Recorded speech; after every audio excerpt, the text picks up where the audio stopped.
Hello, everybody. I'm here to tell you about the wonderful time that I had watching the one-to-one John and Yoko film on a big, giant IMAX screen. It's, the first time I've seen an IMAX movie, I think, or if I'd seen one before, it's been a long time.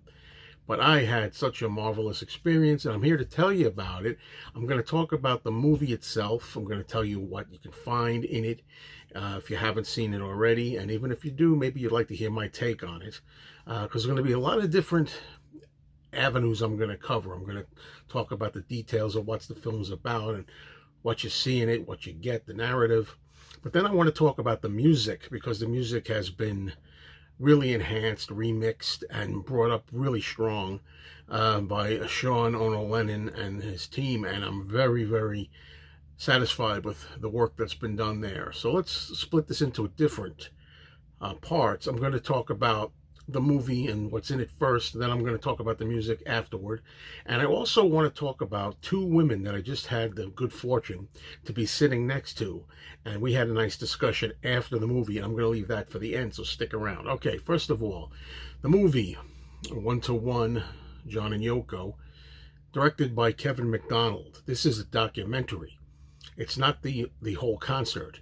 You've got many songs in here from the concert One-to-One. Although that's kind of the main thrust of the movie, there's so much else going on, because this covers the year 1972. And 1972 was a crazy year for the Lennons.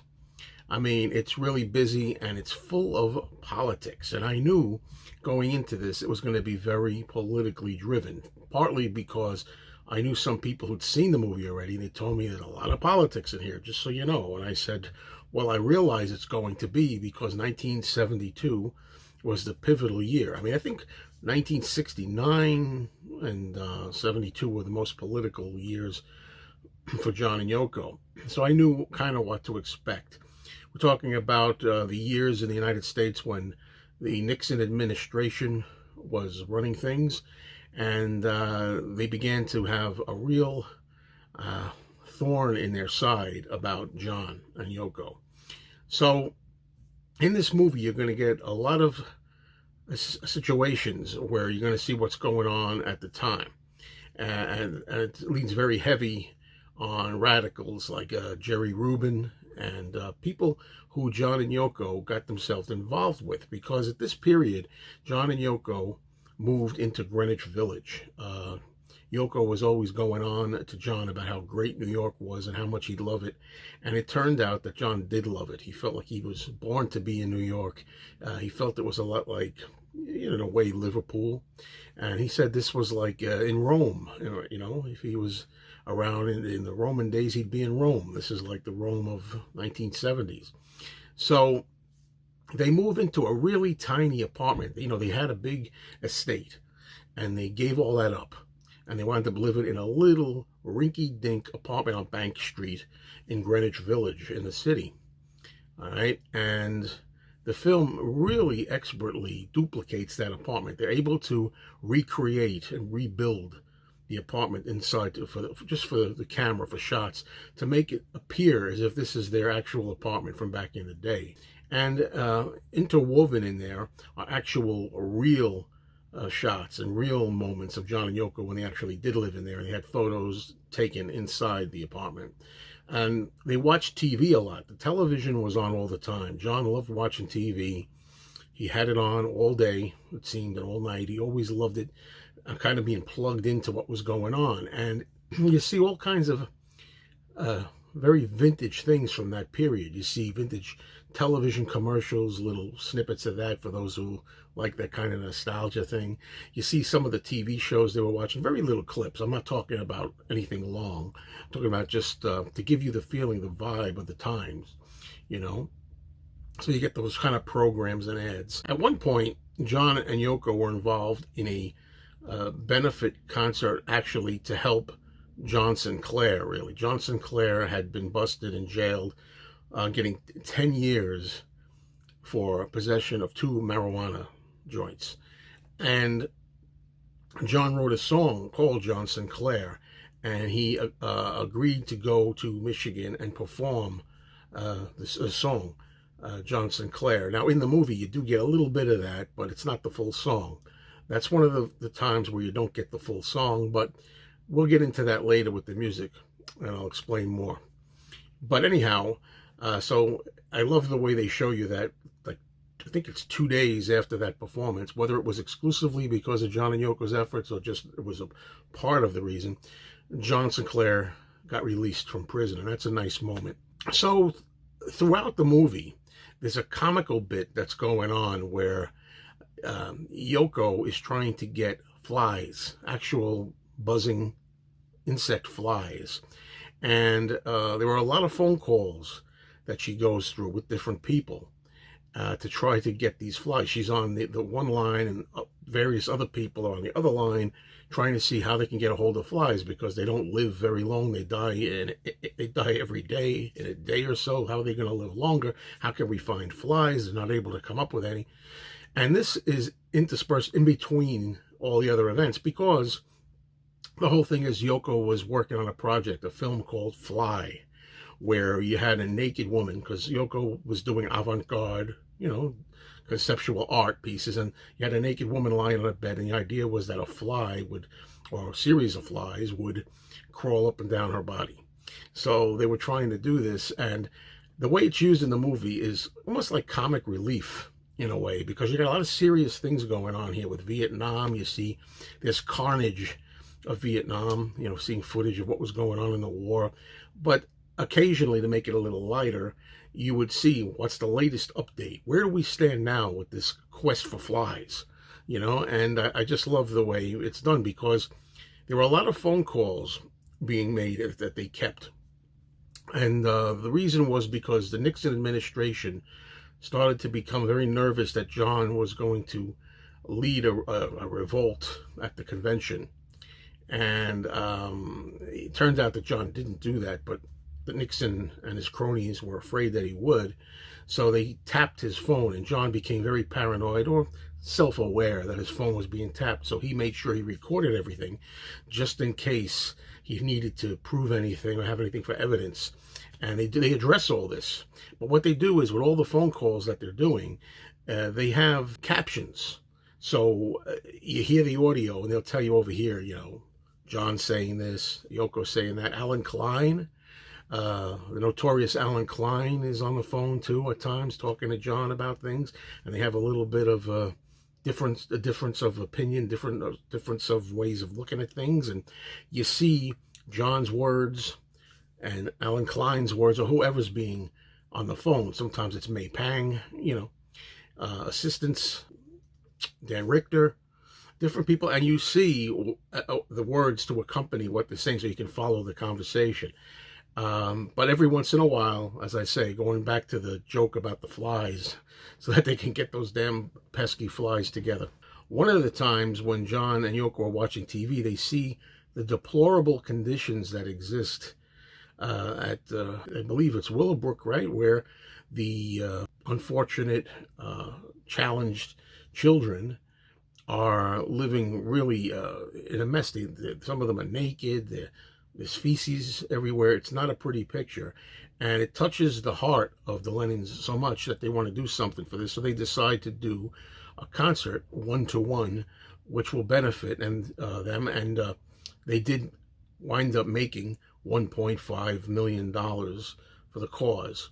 Yeah, so this is interesting. There's all the way they do it. At first, when I watched the movie, I thought to myself, now I know there's going to be politics with the music, but they put, of course, political stuff and the music, they kind of alternate it so you don't get too bored. Now, at first I was thinking, yeah, I know there's politics, but I'm getting kind of bummed out on this, and it's not really to my enjoyment. I'm not liking where this is going. But that quickly stopped, and I became engrossed in it. As it went on, I became into the story, because this is a story. It's not just John and Yoko at a concert or something. It's the story of what they were doing in that time period. Also during this time period of thereabouts, and John and Yoko were trying to get custody of Yoko's daughter, Kyoko. And that's very interesting for Yoko. And I gotta say, there's a lot of respect, I think, when you watch these movies, and not just this one, but when you watch Daytime Revolution or John Lennon, New York City, and there's another one, U.S. versus John Lennon. When you watch any of these Lennon films, I always say it's so obvious that John was a likable guy, and Yoko is not the demon that everybody portrays her to be. And I think these films show that. Not just this film, but any of these films. And I urge everybody to give it a try. And really, I don't see how anybody can walk away from this. When you're listening to John Lennon, his music, his solo music, when you're listening to his interviews, when you're reading interviews, or when you watch these films where you actually see the man, you know, a lot of people will realize that it's not just the phony baloney garbage that you get on social media. Too many people on social media these days just run with it. They hear, oh, you know, John was a miserable, lousy, stinking so-and-so, and that's all there is to it. They believe it. John always had flaws. He always talked about his flaws. He openly admitted them. He sang about them. Interviews, he always said it. But it's gotten to a point, this time in our history, social media, as I said, and all with Facebook and all the others, that people that don't even know what the hell they're talking about just run with it. Just run with whatever the agenda is, whatever the garbage is that's out there. They're all brainwashed. And I think this movie helps dispel that about John and about Yoko. Now, at one point in this film, near the end, there's a Yoko song where she's singing, and I believe it's called Age 39. I'm familiar with a lot of Yoko songs, and contrary to what the people want to hate about and believe only, she doesn't always scream and screech and whine. Sometimes she sings an actual nice song, and even more importantly, if you don't like her voice, that's your right. You know, you don't have to love Yoko's voice. However, the lyrics are poetic, deep, and meaningful. And John knew this. John called her a genius. And I know a lot of people scoff at that because they're trained and conditioned to hate the woman. They suffer Yoko derangement syndrome. And because of that, they may not ever give it a chance. But I'm telling you, listen to the words to this Age 39, which is on the album Approximately Infinite Universe, I believe it is. All right. And I'm going to refer to this in a little while when I start discussing the two women I was referring to that happened to be next to me when we watched the movie. But let's talk now about the music, okay? As I say, you get the one-to-one concert. That's what we're kind of here for. Snippets in there. Now, I saw this movie on a huge IMAX screen, as I've said. The sound was incredible. It was loud and all-encompassing. It really dragged you in, made you feel like you were at the concert. Now, the sad thing is, I'll probably never see the movie like that ever again. I mean, this is a one-shot deal. It's at the IMAX theater right now. Catch it if you still can. And after this, when we watch it at home, or we stream it, or in my case, hopefully I'll be getting it on, you know, a disc, a Blu-ray or something, physical media. Even the best TV systems can't duplicate this. The sound was incredible. The mix is so improved from what we are used to hearing when we got this material back in 1986 under the title John Lennon Live in New York City. This is so much better than that. And the drums in particular, to my ears, are what really popped out. The drums were really, really solid and powerful. I love the drum enhancements on here. Now, one thing I'll kind of nitpick with, we know by now that Sean Lennon, who does, I think, a great job on his dad's music, is not a big fan, it seems, of saxophones and horns in general. A lot of times he removes them. In the case of the song Steel and Glass, for example, which was featured on the Give Me Some Truth compilation. Sean opted to remove the saxophone for that particular compilation release. Hopefully it will be restored when we get the Walls and Bridges album, which has Steel and Glass on it. Also, there was some saxophone that was taken off the tail end, I believe, of the song One Day at a Time on the recently released and improved overall Mind Games release. So I'm not a fan of that. And there's a lot of saxophone in this concert. And a lot of times you see the sax player blowing away on the screen, like, when you don't really hear it. So I think it was either removed or gradually lowered. And here's what's going to surprise you. After I just got done going on a mini tirade about that, I actually didn't love the horn so much in this concert. It's funny. I'm a fan of saxophone and stuff like that and the brass. I like it on the records. I like it the way it was intended on the records. But for some reason, this particular concert, I don't know. Maybe it was a little overkill at times. I don't know. So I wasn't so upset about that. But look, again, it never sounded better in general. And John's voice is so strong and it's just so commanding. I just love it. Now, the songs that are performed in here, I'm going to go through them. And in some cases, it's just some of the song. And in some cases, it's more complete. Okay? We have New York City. We have Come Together, the Beatles classic. Mother. Instant Karma. Cold Turkey. Hound Dog, the Elvis song. Imagine. Give Peace a Chance. Okay? At one point, we get one Yoko song, and the song is Don't Worry, Kyoko. Now, I know Yoko is not everybody's cup of tea, but I think in the context of the movie, the way she's trying to reunite with her lost daughter and try to get her back, you can feel the anguish and the pain and the desire and the longing from Yoko when she's belting out Don't Worry, Kyoko on stage. I don't think it detracts at all in the context of what we're watching. I mean, one's mileage may vary, but I'm just saying, look at it that way when you're watching the movie. Another thing I noticed about the concert performances, there was no split screen. Everything was just, one shot, I guess 4:3 of John and the band and Yoko and just there. I say that because recently, I'm getting off here on another tangent, but the John Lennon page dropped a video of Well, Well, Well, a song which is not featured in this one-to-one movie, but it's going to come out later, I believe, because it said that in October, both the afternoon and evening concerts of the one-to-one shows are going to be released. And I think this was a teaser. So far, we got one song, Well, Well, Well. But on that video, again, the sound was fantastic. And the picture was, I should mention also, the picture was clearer and sharper than it ever was all around. But I noticed on the Well, Well, Well clip, we got split screen. We had like 2, sometimes 3 images.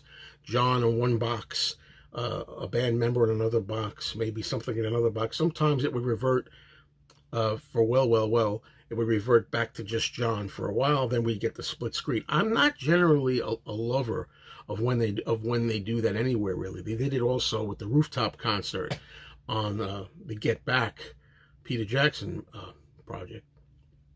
They did for the Rooftop, they did multiple scenes at once. Don't know how I feel about that. I suspect that the reason it's done in Well, Well, Well is to kind of boost up the energy and the power more, because generally most people, myself included, have felt that the one-to-one concerts was largely a little laid-back, kind of mild affair, actually.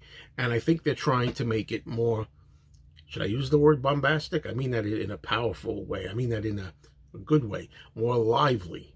And maybe that's why they did it. Now, I only mention that because they did not have the songs in three screen on the one-to-one movie, but I wonder if they're going to do it later on when we get the concerts released. Overall, very happy, but now I'm going to say there's a missed opportunity here. All the things that John and Yoko are going through in 1972, one of the things they're talking about is feminism. Yoko is a feminist, and she helped John understand that, and much to his success as a man, I think he realized how much women mean. And he wrote a song, a controversial song. It was something Yoko said to him in the, I think, late 60s. And John wrote a song, and of course it's "Woman is the N of the world." And that song has been shunned lately. And I think it's a missed opportunity that they somehow couldn't work it into this movie, because with all the talk about feminism, women's lib, in addition to all their other stuff, I think it would have been a perfect time on stage, when you see the clips of John, to sing that song. about women. And not yet. I guess they haven't decided to do it yet. Now, I'm hoping that because they're saying all the material is going to be released, Sean has said, all the songs. We're going to get all the songs, and we're going to get both concerts in October. I'm hoping that they restore it then. But I think it was missing here. Okay? All right. And I want to talk about the two women I spoke about. There was two women, a mother and a daughter. And at the end of the concert, I was talking to my friend. I went with my friend, and I was saying to him how, what I said earlier, people who always diss John and Yoko and don't understand them and think that they're all bad should watch this movie. And not just this movie, but other movies, and they'll see. They'll see. I think they speak for themselves, the real people. Okay? And I'm saying how Yoko is not in a bad light when you watch these things, I don't think. And before I knew it, the two women next to me, the mother and daughter, were discussing with me that very thing. I found out that the mother was originally from Colombia, and she had an accent. She spoke English, but she had a Colombian accent. And we discussed for like 20 minutes sitting there all about John and Yoko. And what got me was, at first, the daughter, when she was watching, I didn't know them at the time. I hadn't spoken to them yet. At first, the daughter, every time there'd be a live clip, she would literally start squealing. She was getting all excited to see John on the big screen. Then when we got into politics and we got into talking and the kind of story, she was like, she was getting a little bored. Then when there'd be another music clip, she'd start going like this, and I could tell she was enjoying it. But that got better as the movie went on. The young daughter, I guess she was I'm guessing she was in her late teens. She obviously settled in. I could tell she was sitting next to us, and she was getting into it. And the mother and daughter are such fans of the Beatles and John and Yoko completely. But the thing I loved is that the mom was saying, for years I didn't understand Yoko. For years I followed all the stuff I'd heard about her, but wow, I was wrong about her. Watching her here, listening to what she's saying, and her heart and everything made me have a new appreciation for her. And that's what I was saying, folks. And to hear that confirmed, my own feelings, my own thoughts, by someone who was led astray, the Yoko hatred, enough already. It's been what? How many years has it been? 60 years, give or take, close to it. Enough, okay? And the same for John these days, because as I've said many times, John is also getting demonized these days. And people who don't know everything, who don't watch these films, who don't listen to John himself, who don't get a feeling of the man, really think of him as the devil himself at times, because that's what people are saying.